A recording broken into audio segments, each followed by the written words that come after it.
Hello and welcome again to our investigations and insights from the genius of the Alshich Kodesh, Gems of the Alshich. And this is in the center of Shlach Lecho, when Moses sends in the spies.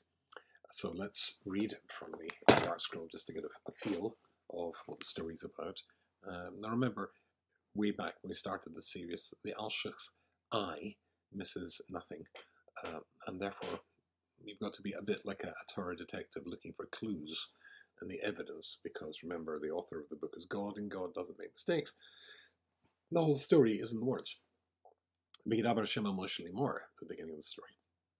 And God speaks to Moses and he says, Shlach Lecho Anoshim, send to yourself men, v'yosiru, and they will spy out as Eretz Canaan, the land of Canaan, Asher ani nosein l'bnei Yisrael, which I am giving to the Jewish people, ish echod, one man, Lamata voices to his father's tribes, Tishlochu, you shall send, call Nosibhem, each one a prince. So the princes from each tribe. Every tribe has got a prince, send them. You see, reading it, translating it, as I'm doing now, I'm just trying to make it sound good, but the evidence is different to that. Here's how the Alshich, the article translates. HaShem spoke to Moses saying, send forth men, if you please, and let them spy out the land of Canaan that I give to the children of Israel. One man each from his father's tribe shall you send, every one a leader among them. Okay. However, there's two very important ideas the Alshich says here. It's going to be something which is in next week's Sedra. The Korach is going to come up again. And that is the idea of connection to the past, connection to your family. But let's just go through it in order. When it says Shlach Lecho Anoshim, God says, send for yourself men, but Yasur is Eretz Canaan. So Anoshim is the Hebrew word for great men.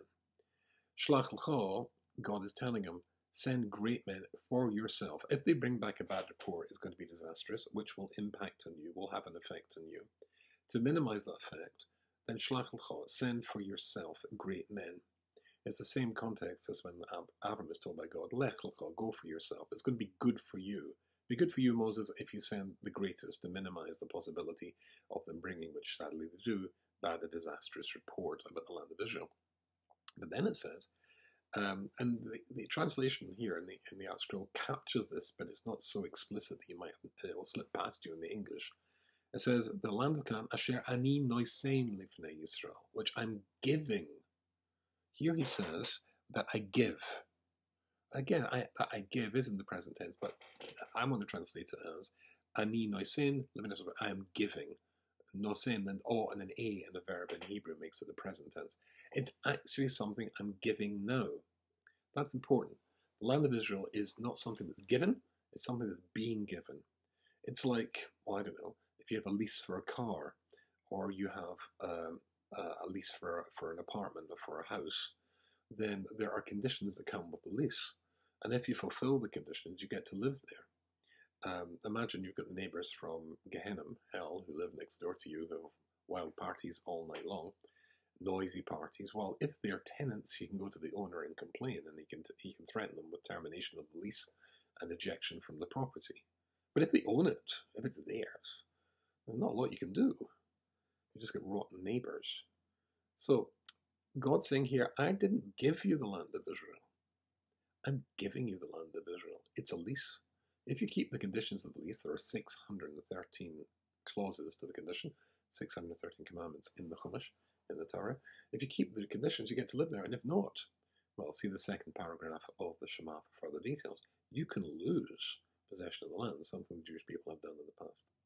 So that's the first important thing to note. But there's something else about which I am giving.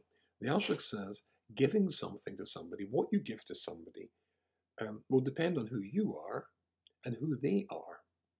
Now, the Jewish people are sending in spies, and their argument and their claim, what they want to send in spies for, they say, is because we want to make sure that we find out before they see the Jewish people arriving, where they would hide all this stuff, all the money, all the spoil, the booty, that God has promised we're going to get when we go there. It sounds a bit of a weak excuse, but indeed it is a weak excuse. However, there could be two reasons why you would want to send in spies, because sending in spies is a sensible strategy for anybody. And indeed, the Haftarah for the Sedra is the story of Yeshua sending in spies. Nothing wrong with sending in spies. But basically, when they send in spies, it could be two reasons. We want to see the military might of these people, to see what their tactics are. Are they mighty? Are they powerful? Or not? So that would be one reason. After all, we've got to defeat them in war. Second of all, the land itself. They want to see, is it a good land? Is it worth having? In both these cases, the verse says, I'm giving it. God says, this is land I'm giving. And the quality of the gift depends on who's doing the giving and who's doing the getting. For example, if the Queen of England visits a country, then they give her some sort of gift, usually at the state banquet. Now, it's not just a gift voucher to Target in the United States or Marks and Spencer's, because the Queen of England, or I should say the Queen of the UK before my fellow Scots and Welsh people and Northern Irish got all very upset. She's the Queen of the UK and the Commonwealth. You can't just give her any old thing. It's got to be something very significant, and it always is something very significant. Some, famous work of art by a famous artist from the country, or something antique and ancient, because it's the Queen. Conversely, if the Queen's giving a gift, she can't get away with a gift voucher from Target in the United States or Marks and Spencer's in England either, because what she needs to do is give something which reflects the fact she's the Queen. So she's going to give something significant. And that's why it says here, this is the land Asher Ani Nosen, I'm giving it. Could I give a land which is substandard? I'm God. And I'm giving it to you, as it says, Libnei Israel, to the Jewish people, my Jewish people. Can I give you a substandard land? So if that's the reason for wanting to send in spies, it's misplaced. It's crazy. It's insulting. Insulting to me. Shows a lack of faith. Oh, and perhaps you're scared about the military prowess, the tactics, the weapons that they have that may be better and superior in every respect to yours. Are you kidding? I'm giving it to you. If I'm giving it to you, it doesn't matter if you're armed with bows and arrows and they've got AK-47s and AR-15s and tanks and neutron bombs. If I'm giving it to you, you're going to have it. So the whole basis of giving it is going to be flawed. The basis of wanting to send in spies to see if it's worthy land or the opponents are overpowering is flawed. I'm giving it to you, says God. But this is something else here which is absolutely interesting. And that he says, send in, if I was translating in English just to get the theme going, send in one spy from each of the tribes. But the Hebrew says, Ish echad lavosav. One man, one man. It could have, if it's just telling him one man from each tribe, just say, Ish echad lamata vosav. One man from each tribe. But it says Ish echad twice. Why? So the Alshich says something very, very interesting. When a Jew does a mitzvah, you create a positive force, a malach, an angel, which goes to heaven and is your defense attorney there saying that this is a good fellow, this Rubinstein, look, he did a mitzvah, he's a good person. But because mitzvah gereris mitzvah, a principle in Pirkei Avot, a mitzvah causes another mitzvah. So the angel says, he's a good fellow, he did a mitzvah, he deserves the opportunity to go forward and do more like it. The angel pushes for, as it were, there to be clones, other mitzvahs like him, gives you the opportunity to do more of the same. But the converse is true as well. When you do an avera, something bad, God forbid, then you create a negative angel, a negative force, which again tries to have itself replicated. So if you were Moses and you're sending in spies whom you've been warned pose the potential and the danger of bringing back a negative report, a lie, a false report, from which two tribes would you not send spies from? Well, if this principle of an avera creates an angel who tries to recreate it, does that transfer itself through the generations? In other words, I do something wrong, I create an angel who tries to get me to do the same thing, or does that manage to somehow or other try to get my children to do the same thing?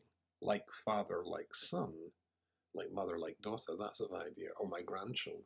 Does this idea of an angel, a negative angel created by my actions, who has the potential to force more of the same action to create more of the same angels, does that affect the future generations? If that was true, there would be two tribes, two representatives of each tribe that you would not send, if you were Moses, emissaries or spies from.